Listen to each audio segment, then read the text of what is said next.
ఈడి పాసుగుల్లా ఈడు ఏం మనిషిరే ఈడు నాన్ వెజ్ గాడు. ఒక పక్క శివాజీకి చాగంటికి సారీలు చెప్తూనే ఉంటాడు, మరొక పక్క శాపనార్థాలు పెడుతున్నాడు వెరైటీగా. షాకింగ్ వీడియో కూడా ఒకటి వదిలాడు. ఇటీవల ప్రముఖ గరికపాటి నరసింహారావుకి నటుడు శివాజీకి యూట్యూబ్ నాన్ వెజ్ కాడు క్షమాపణ చెప్పాడు ఇవాళే. ఈ మేరకు సోషల్ మీడియా వేదిక ఫోటో కూడా విడుదల చేశాడు. నాదే తప్పు, పొరపాటు, కొన్ని పదాలు దొల్లాయి, అందుకే వినాయకుడి సమక్షంలో సారీ చెప్తున్నా అని చెప్పేసి పక్కనే ఉన్న వినాయకుడి బొమ్మ కూడా చూపిస్తూ ఉన్నాడు. మధ్యలో నా ఇంకొక ట్విస్ట్ ఏంటంటే, నా సారీ మీరు స్వీకరించకపోతే నాకు నేలకి మీద మచ్చలు ఉన్నాయి, నేను ఏం చెప్తే అది జరుగుతుంది, కొత్త సంవత్సరంలో మీరు అంతా నాశనం అయిపోతారని శాపనార్థాలు పెడతాను. దాని గురించి మనం తెలుసుకుందాం. నా క్షమాపణను స్వీకరించాలి, లేకపోతే వచ్చే నూతన సంవత్సరంలో నన్ను టార్గెట్ చేసి అందరికీ అష్టదరిద్రాలు పట్టుకుంటాయి, నా నాలుక మీద మచ్చలు ఉన్నాయి, నేను ఏం చెప్తే జరుగుద్ది, అందుకే నా సారీని స్వీకరించండి అని నాన్ వెజ్ వీడియోలో పెట్టి చెప్పడం జరిగింది.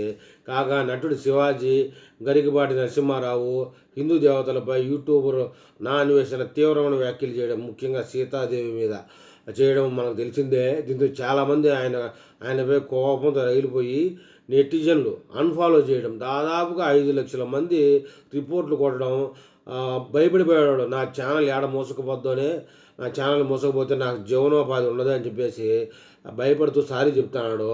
అయితే రామాయణం మహాభారతం గురించి కూడా నా అన్వేషణ గాడు కామెంట్ చేసిన విషయం మనకు తెలిసిందే. దీంతో వెంటనే నా అన్వేషణ యూట్యూబర్ను ఇండియాకు రప్పించి కఠిన చర్యలు తీసుకోవాలని హిందూ సంఘాలు పెద్ద పెద్ద స్థాయిలో డిమాండ్ చేస్తూ ఉన్నాయి. ఆ దెబ్బకి భయపడిన ఈ న్యాయాలు సారీ ఇది చెప్పినట్టు బాగానే ఉంది. మళ్ళీ ఇదేంటి నేలకి మీద మచ్చలు, నేను శాపిస్తాను అది ఇది అని చెప్పేసి కొత్త తరహా చెప్తాను వీడు మొత్తానికి ఈ యూట్యూబర్లు ఎవడైతే వాడికి నోరు ఎక్కువ ఉందో వాడికి అన్సబ్స్క్రైబర్ అనేటటువంటి షాకే మంచిదని అర్థమవుతుందండి. ఒక్కసారిగా 5 లక్షల మంది అన్సబ్స్క్రైబ్ చేస్తే ఆ ఛానల్ ఎక్కడికో పడిపోతుంది గ్రోత్.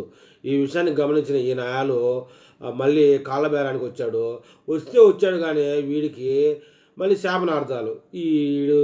వీడికి తప్పదో మూల్యం. ఈ కారణంగా వీడు జీవితం ఎటుపోతుందో చూడాలి మరి.